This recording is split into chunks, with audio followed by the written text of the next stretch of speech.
श्री वल्लभाधीश की जय। जो મધુરાષ્ટકમનું પાન કર્યું છે બરાબર જય આવી જોઈએ। શ્રી ગોવર્ધન નાથ કી જય। હવે લાગે છે કે પાન બરાબર થયું છે। સૌથી પહેલા આપણે એક ધૂન લઈ લઈશું અને પછી વચનામૃતનો પ્રારંભ કરીશું। श्री यमुना जी माँ वल्लभ, श्री गिरिराज माँ वल्लभ, श्री यमुना जी माँ वल्लभ, सभी गाइए। श्री गिरिराज माँ वल्लभ, श्री यमुना जी माँ वल्लभ, गिरिराज माँ वल्लभ, बैठक माँ श्री वल्लभ वल्लभ, महाप्रभु जी श्री वल्लभ। बैठक माँ श्री वल्लभ वल्लभ, महाप्रभु जी श्री वल्लभ। श्री यमुना जी माँ वल्लभ, गिरिराज माँ वल्लभ, श्री यमुना जी माँ वल्लभ, गिरिराज माँ वल्लभ। ब्रज माँ वल्लभ, जग माँ वल्लभ, कोटि ब्रह्मांडे श्री वल्लभ। ब्रज माँ वल्लभ, जग माँ वल्लभ, कोटि ब्रह्मांडे श्री वल्लभ। ब्रज माँ वल्लभ, जग माँ वल्लभ, कोटि ब्रह्मांडे श्री वल्लभ। ब्रज माँ वल्लभ, जग माँ वल्लभ, कोटि ब्रह्मांडे श्री वल्लभ।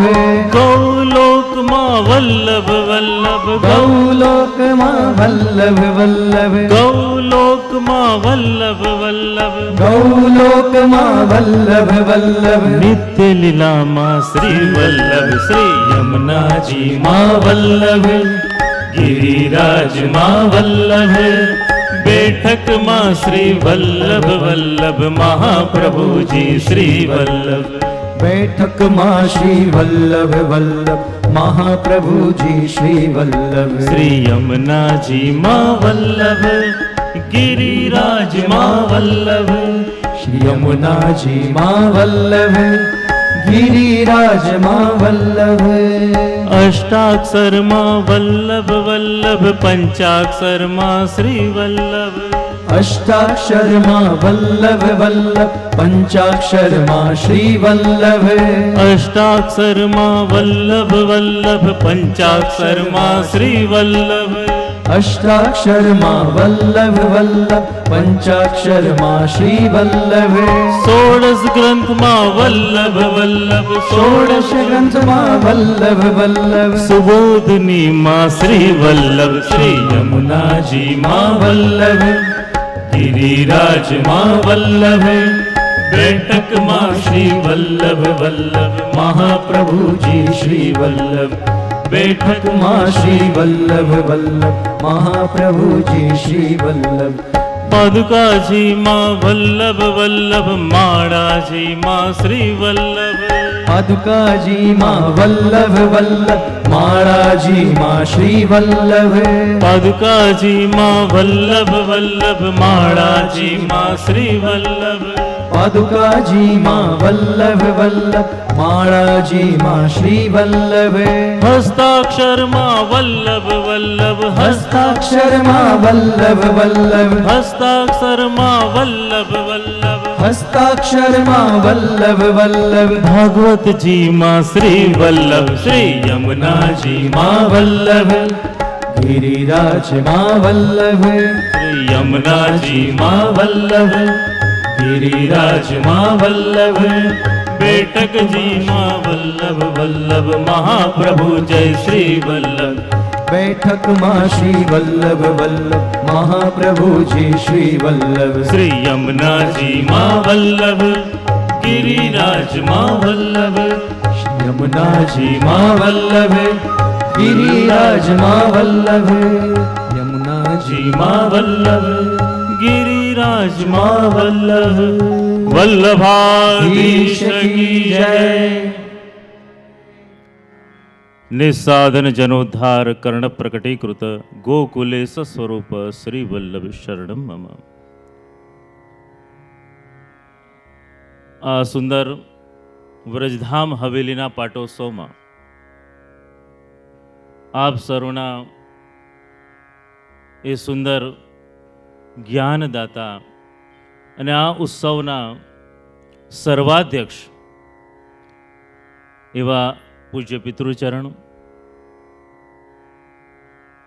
યદુનાથજી દાદાભાઈ તથા સુંદર મધુરાષ્ટકમનું મધુરું રસપાન કરાવી અને આપ સર્વને પણ મધુરા કરી રહેલા અમારા દ્વારકેશલાલજી દાદાભાઈ, ચિરંજીવ વ્રજરાજ બાવા, ચિરંજીવ પ્રથમેશ બાવા, સર્વ ઉત્સવના મનોર્થીઓ, કીર્તનવૃંદ તથા સર્વ વલ્લભી સૃષ્ટિના ભાવિક વૈષ્ણવજનો, ખૂબ જ આનંદનો અવસર કે વ્રજધામનો પાટોત્સવ અને એમાં સોનામાં સુગંધ ભળી પૂજ્ય પિતૃ ચરણોનો હીરક ઉત્સવ. આ હીરક ઉત્સવ એટલે આપણા બધા માટે હરખનો ઉત્સવ છે. અને આ મધુરાષ્ટકમ અને 70 એ બંનેનું પણ કંઈક સમન્વય છે. જેમ દાદાભાઈ પ્રથમ દિવસે જ કહ્યું કે દરેક શ્લોકમાં 7 વાર મધુરમ મધુરમ આવે છે અને 70 સંખ્યામાં પણ 7 આવે છે. તો અહીંયા પણ 7 છે, ત્યાં પણ 7 છે અને અહીંયા શ્રીનાથજીનો હાથ છે ને વૈષ્ણવનો પણ પૂરેપૂરો 7 છે. તો સુંદર સુમેળ છે કે આપશ્રીના જીવનની જે મધુરતા છે એ મધુરતા આપશ્રી જ્યારે આજ્ઞા કરી મધુરાષ્ટકમ ગ્રંથની કે આપશ્રીના જીવનની મધુરતા એ જ્યારે મધુરાષ્ટકમ રૂપે પણ શ્રીનાથજીના દિવ્ય ચરિત્રોને આપણે જાણીએ અને શ્રી કૃષ્ણ લીલાને આપણે જાણીએ ત્યારે જીવનની મધુરતા ઓર વધી જાય છે. અને એ મધુરતા ક્યારે છે? જો આપણે મધુરાષ્ટકમનો પાઠ તો કદાચ વૈષ્ણવ ઘરમાં પણ કરતા હશે, કારણ કે બહુ પ્રખ્યાત છે, આ ઘણી જગ્યાએ સાંભળતા પણ હશો. પણ કોના દ્વારા તમને મળ્યું છે એની બહુ મહત્વતા હોય છે. જો માની લો કે કોઈનું સન્માન હોય અને કોઈ સાધારણ વ્યક્તિના હાથે એનું સન્માન કરવામાં આવે તો એને એટલો આનંદ ના આવે, પણ જો રાષ્ટ્રપતિના હાથે એને એવોર્ડ આપવામાં આવે તો એ માણસ રાજી થઈ જાય. તો અહીંયા પૂજ્ય પિતૃ ચરણો દ્વારા આ સુંદર મધુરાષ્ટકમનું દાન તમને સર્વને મળ્યું છે. તો વિચાર કરો તમારા લોકોનું કેટલું સન્માન થઈ ગયું અને એનો લાભ કેટલો વિશિષ્ટ બની જાય છે કે જ્યારે ગુરુ દ્વારા આપણને કોઈ વસ્તુનું દાન મળે છે. જે એમને આપણે ખાલી વ્રજમાં જઈ આવીએ તો પણ એટલો આનંદ નથી આવતો, પણ જો વલ્લભકુલ સાથે હોય તો વિશિષ્ટ આનંદ આવે છે. એટલે કોના દ્વારા લાભ મળી રહ્યો છે એનું વધારે મહત્વ હોય છે. પૂજ્ય પિતૃચરણોની તેટલી બધી કૃપા, સત્સંગનો આગ્રહ.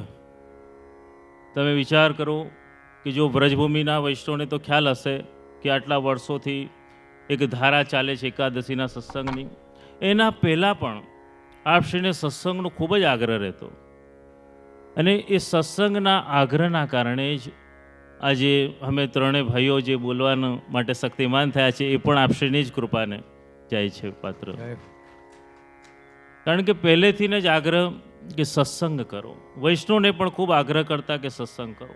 જ્યાં સુધી સત્સંગ નથી મળતું ત્યાં સુધી તમને મહાત્મ જ્ઞાન નથી થતું, અને મહાત્મ જ્ઞાન નથી થતું ત્યાં સુધી પોતાના કર્તવ્યનું પણ જ્ઞાન નથી થતું કે હું કોણ છું, હું ભગવદ અંશ છું, હું પ્રભુનો દાસ છું. જ્યાં સુધી હું ફલાણો છું, આ છું, તે છું, કોઈ હોદ્દાનું અભિમાન છે, ત્યાં સુધી એનામાં દાસભાવ નથી આવતો. પણ હું બસ પ્રભુ આપનો છું, પોતાનો કરી જાણો કે હું બસ આપનો છું, ત્યારે એને જ્ઞાન થઈ જાય કે હું સેવક છું અને મારો ધર્મ છે સેવા કરવી. એટલે કોના દ્વારા આપણને પ્રાપ્તિ થઈ છે એ બહુ મહત્વની વસ્તુ હોય છે. જે એક સત્ય ઘટનાનું સ્મરણ થાય છે. ઘણા વર્ષો પહેલાંની ઘટના, અમેરિકાની કેલિફોર્નિયા બાજુની કંઈ ઘટના છે.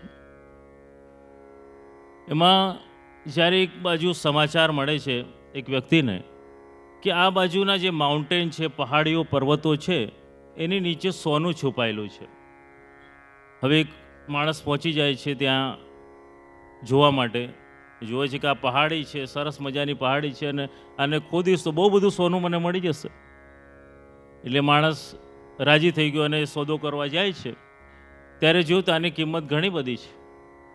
એને પોતાનું ઘર-બાર બધું વેચી નાખ્યું, દેવું કરી લીધું અને એ જગ્યા લઈ લીધી કે એકવાર આ જગ્યા મળી જાય પછી તો ખજાનો જ મળવાનો છે. એટલે એને તો પછી જગ્યા લઈ લીધી અને ખોદકામ ચાલુ કરી લીધું. ખોદતા ગયા અને જો આ બધું ખોદકામ કરવાના મજૂરીનો બી ખર્ચો થાય એમ એના ઉપર દેવું ચડતું ગયું. હવે એટલું બધું દેવું ચડી ગયું, કેટલા મહિના થઈ ગયા, 1 વર્ષ થઈ ગયું, એટલું બધું ખોદ્યું તો એના હાથમાં કંઈ ના આવ્યું.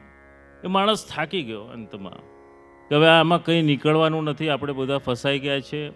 આટલું બધું દાવ ઉપર લગાડી દીધું પણ છતાં કંઈ હાથમાં આવ્યું નથી. કોઈએ સલાહ આપી કે કંઈક જાહેરાત આપો, કદાચ કોઈ આ જગ્યા ખરીદી લે તો કંઈક પૈસા છૂટા થાય. એટલે જાહેરાત આપી અને એક વ્યક્તિ આવે છે ખરીદવા માટે. એને બડી નવાઈ લાગે છે કે રે તને ખબર છે બધું પ્રસિદ્ધ થઈ ગયું છું કે 1 વર્ષથી આ જગ્યામાં ખોદકામ કરું છું, કશું નીકળ્યું નથી, તો પછી તું આ જગ્યામાં શું કરવા આવ્યો છું લેવા માટે? આટલા બધા પૈસા આપીને તું આ જગ્યા લઈશ કે જેમાંથી કશું નીકળ્યું નથી? એને કીધું કે હા ચોક્કસ હું લઈશ, અને કદાચ તમને 2 પૈસા વધારે જોઈતા હશે ને તો પણ હું આપી લઈશ. એને નવાઈ લાગે છે કે આ કેવો માણસ છે કે આ જગ્યામાંથી કશું નીકળ્યું નથી, છતાં પણ તું આટલા આત્મવિશ્વાસથી ભરેલો છે કે ના હું લઈશ અને 2 પૈસા વધારે આપીને લઈશ. આટલો બધો તારામાં આત્મવિશ્વાસ ક્યાંથી આવ્યો છે? ત્યારે વ્યક્તિ 2 હાથ જોડીને કહે છે કે હું જ્યારે આ જગ્યા લેવા માટે નીકળ્યો ને ત્યારે મારા ગુરુને વંદન કરીને નીકળ્યો હતો અને ગુરુએ મને આશીર્વાદ આપ્યા હતા કે જ્યાં તું સફળ થઈશ. મને મારા ગુરુના વચન ઉપર વિશ્વાસ છે, મને મારા ગુરુદેવના આશીર્વાદ ઉપર વિશ્વાસ છે, હું આ જગ્યા લઈશ. અને એવું થયું, એણે જગ્યા ખરીદી લીધી. અને જો ગુરુના આશીર્વાદનો કેટલો પ્રતાપ હોય છે, જ્યાં એણે 1 જ ફૂટનો ખાડો ખોદ્યો ત્યાંથી સોનાની ખજાનો અને ખાન નીકળી ગઈ, સોનું પ્રગટ થઈ ગયું. વિચાર કરો કે જે ગુરુના આશીર્વાદથી સોનાની ખાન પ્રાપ્ત કરી શકે છે, તો અહીંયા બેસેલા વૈષ્ણવને તો સાક્ષાત મધુરાષ્ટકમનું દાન મળી રહ્યું છે. શ્રી પિતૃચરણના આશીર્વાદથી એને શું પ્રાપ્ત થશે? સાક્ષાત શ્રીનાથજીના અનુભવ પ્રાપ્ત થઈ જશે. તો ગુરુના આશીર્વાદ અને ગુરુની કૃપા દ્વારા જે મળ્યું હોય છે એમાં બહુ જ બધું સમાવિષ્ટ હોય છે, એની અંદર ખજાનો રહેલો હોય છે. સુંદર આપણે ચર્ચા સાંભળી રહ્યા છે મધુરાષ્ટકમની. સુંદર ભ્રમિતમ મધુરમ આવ્યું, સુંદર ચલિતમ મધુરમ પણ આવ્યું. પ્રભુની એવી દિવ્ય લીલાઓ છે કે જેને વિરુદ્ધ ધર્માશ્રય કહેવાય. એટલે લોકો ભ્રમિત થઈ જાય કે આ એ જ શ્રી કૃષ્ણ છે કે મોટા મોટા અસુરોને ઉપાડીને ફેંકી દીધા અને જોવે તે તો છોટાસા નાનકડા લાલન એવું ઘૂંટણથી ચાલતા આવે છે અને ઘરનો ઉમરો પણ ઓળંગી શકતા નથી. ઠાકોરજીનું પેટ એવું હતું કે ઉમરામાં ફસાઈ જતું. અને કીર્તનમાં ભગવતીઓ જોએ છે આ લીલા અને ગાય છે કે વો બલ કહાં ગયો જો પૂતના કો માર્યો, અસુરન કો માર્યો. તો ઠાકોરજી આવી વિરુદ્ધ ધર્માશ્રય લીલા કરે છે કે સાધારણ બુદ્ધિથી જીવ એને સમજી શકતો નથી. એટલે તો શ્રી મહાપ્રભુજી આજ્ઞા કરે છે કે શ્રી કૃષ્ણ શરણમ મમ, કે અમે શ્રી કૃષ્ણની શરણમાં છે, બસ એટલું જ જ્ઞાન રાખવું. બુદ્ધિથી આપણે ભગવાનને પહોંચી શકીએ એમ નથી. અને આ મધુરાષ્ટકમ જે અધરથી ચાલુ થયું એમાં અધરની મધુરતા બતાવી. જો આજે ઠાકોરજી પણ કૃપા કરે ને આપણા ઘરમાં બિરાજે અને આરોગે તો પણ અધરનો સ્પર્શ થાય. અધરામૃત એટલે જ કહેવાય, ન ધરામૃતમ ઇતિ અધરામૃતમ, કે જે ધરતી ઉપર નહોતું અને ભગવાને પ્રગટ કરીને જે આપ્યું અધરામૃત કહેવાય. એને લેવા માટે મોટા મોટા દેવતાઓ તરસે છે. સ્વયં ગિરિરાજજી પણ પોતાનું ગૌ સ્વરૂપ એટલા માટે ધારણ કર્યું હતું કે ભગવાનનું અધર સુધાનું પાન કરવું હતું. ભગવાને જ્યારે વેણુનાદ કર્યો અને એ વેણુનાદ વખતે જે અધરમાંથી રસ દ્રવીભૂત થયો અને એને આરોગવા માટે એમાંથી જે તૃણ થયા, ગિરિરાજ બાબાએ ગૌનું સ્વરૂપ ધારણ કર્યું અને કૃષ્ણ અધરામૃતનું પાન કર્યું છે. તે અધર સાથે પુષ્ટિ લીલા આખી જોડાયેલી છે. પ્રભુ આરોગ્ય છે તો અધરના માધ્યમથી, પ્રભુ આજ્ઞા કરે છે તો અધરના માધ્યમથી, વેણુનાદ કરે છે તો પણ અધરના માધ્યમથી. તો આ બધી લીલા અધર સુધાના માધ્યમથી થાય છે. અને જો આપણે જ્યારે રાજભોગ કરાવીએ કે બેઠકજીમાં તપેલી કરાવીએ ત્યારે એ જ્યારે અધરામૃત આપણને મળે એનો સ્વાદ આખો જુદો હોય છે. અને આપણે ઘરમાં જ્યારે રસોઈ કરી અને ખાતા હોય એનો સ્વાદ જુદો હોય. જે એક સત્ય ઘટના છે, જ્યારે અમે બહાર એક શહેરમાં હતા ત્યારે તપેલીનું અને ઠાકોરજીનું બધું અધરામૃત હતું. એક 5 વર્ષના બાળકના માતા પિતા આવ્યા હતા, છોકરો ભૂખ્યો હતો, એને લેવડાવ્યું અને એ છોકરા નિર્દોષ છોકરો હતો, એને બહુ મજા આવી ગઈ કે બહુ સરસ હતું, બહુ રાજી થઈ ગયો. હવે નિર્દોષ બાળક ઘરમાં જઈને એવી જીદ કરે કે ના મને આવું જ બનાવી દો, જ્યાં જેને ત્યાં અમે લીધું હતું ને બહુ સરસ સ્વાદ આવ્યો હતો. હવે રોજ એના મમ્મી પપ્પા નવું નવું બનાવે, એવું સરસ સ્વાદિષ્ટ બનાવે, બધું બનાવે, ના એવો સ્વાદ નથી આવે જો જેને ત્યાં આવ્યો હતો. પછી થાકી ગયા, અઠવાડિયું થયું કે એના મમ્મી પપ્પા લઈને આવ્યા કે આ બહુ જીદ કરે છે કે એવો સ્વાદ નથી આવતો જેને ત્યાં આવ્યો હતો. મેં કીધું ક્યાંથી આવે? અહીંયા ઠાકોરજી, યમુનાજી, મહાપ્રભુજી, વલ્લભકુલ બધા આરોગ્ય હોય એ બધાનું અધરામૃતનો સ્વાદ હોય, તમારે ત્યાં ક્યાંથી આવશે? મૂળ એની નિર્દોષતાના કારણે એ બાળક એટલો જાણી ગયો હતો કે આ અધરામૃતનો સ્વાદ છે એ ક્યાંય બીજે આવતો નથી, પણ એ બોલી શકતો ન હતો. જો આપણે અમદાવાદથી બહાર દિલ્હી બાજુ કે ગમે ત્યાં રાજસ્થાન બાજુ જઈએ ત્યારે કહેતા હોય કે આપણા ગુજરાતમાં મધુરતાવાળું ભોજન હોય છે, કે દાળમાં પણ ખાંડ નાખે, શાકમાં પણ ખાંડ નાખે, ફ્રૂટમાં પણ ખાંડ નાખે, ઘણા લોકો રોટલીમાં પણ ખાંડ નાખીને ખાય. कि आपके गुजराती बड़े मधुर हैं, सब में मधुरता डाल के खाते हैं. પણ હવે એવું લાગે છે કે આટલી બધી મધુરતાનો રસ દાદાભાઈ દ્વારા તમારી અંદર નાખવામાં આવે છે ને કે બહારથી ઉપરથી હવે તમારે ખાંડ નાખીને ખાવાની જરૂર નહીં પડે. અખિલમ મધુરમ થઈ જવાશે. તે મધુરતા આપણા જીવનમાં આવે અને આપણું જીવન મધુરું બની જાય, એ જ સાચા અર્થમાં મધુરાષ્ટકમનું રસપાન છે. ને સુંદર સંવાદ સેતુ નામની પુસ્તકની રચના થઈ છે, એનું પણ વિમોચન થશે. એ બધાને લાભ મળશે.